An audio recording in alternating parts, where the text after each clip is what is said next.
calls to rename a Tampa elementary school. Robert E. Lee Elementary School was named after the Confederate war general. Tonight, ABC Action News reporter Carson Chambers is live outside of the Hillsborough County School District meeting about this very subject. Carson. Well, hey there, Jameson. East Tampa community members came here to the school district today to speak to school board members directly. They say they want the name changed to Carter G. Woodson Elementary, a noted African-American historian. Why don't we remove General Washington from the dollar bill? Right? Is he next? Who's next? His name and legacy mean different things to different people. It's time for you all to have the guts to stand up and correct a wrong. It was wrong then, it's wrong now. To James Cole, who was once a fourth grader at Robert E. Lee Elementary, it represents racism and oppression. I have this memory of walking up the stairs and seeing this giant picture of him, thinking this guy must be some sort of hero. Of the 288 students who go to class at the magnet school, 57% are African American.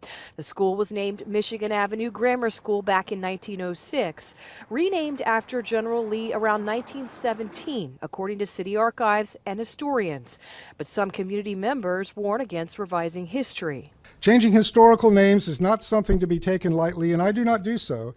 Historical names should not be changed out of some ephemeral whim or passing fad of political correctness. Others argue renaming the school isn't rewriting history, it's respecting the future of kids who attend class here. This is a symbol, and you know what symbols do. They have meaning far beyond what's pasted on that building. Flames pouring out of a building more than a century old. A Tampa elementary school gutted by a raging fire. I'm just thinking about all of the different classrooms and how beautiful they were. What are we gonna do? What are we gonna do? Good evening, I'm Jennifer Lee. I'm Keith Kate. Thank you for joining us tonight. It is one of Tampa's oldest schools, built in 1906. Tonight, though, it's destroyed by fire. The Robert E. Lee Magnet Elementary School burst into flames shortly before 7 tonight. We have live team coverage for you, and we begin with Peter Bernard.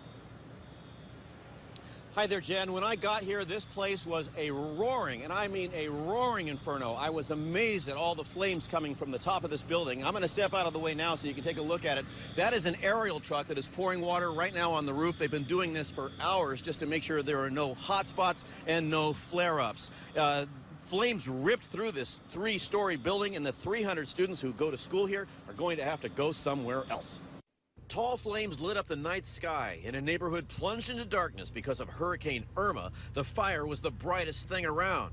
Neighbors stood and watched as Tampa Fire Rescue tried to save the old school. Then we had a partial roof collapse on the northeast side of the building. Once that occurred, the incident commander decided to pull those firefighters out and go into what we call a defensive mode. Aerial trucks poured water on the flames as they licked from the eaves. People who live nearby reported hearing a pop or a surge sound. And soon after, someone spotted smoke and called 911. Flames burning through a historic building for hours. I was honestly speechless. I would have never expected something like this to happen. A teacher watching her school crumble. I am in total disbelief because literally that's like my classroom. My daughter's classroom is right there. Someone nearby calling 911. Heavier smoke and flames shooting up toward the sky from Robert E. Lee Elementary School. Saw just billowing smoke in the air. Once it got around the corner, I could see fire. Part of the roof collapsing. This school has such a beautiful enrichment for the kids and the teachers. We were like family. Firefighters don't believe the school had any power because of Hurricane Irma. This is just going to devastate the kids, I know it. Students weren't supposed to be back until Monday. Now the superintendent is working to move hundreds of students and dozens of staff into another building and try to keep them together. It is heartbreaking, and that's why we're going to do everything we can to take care of our families. A well-known magnet school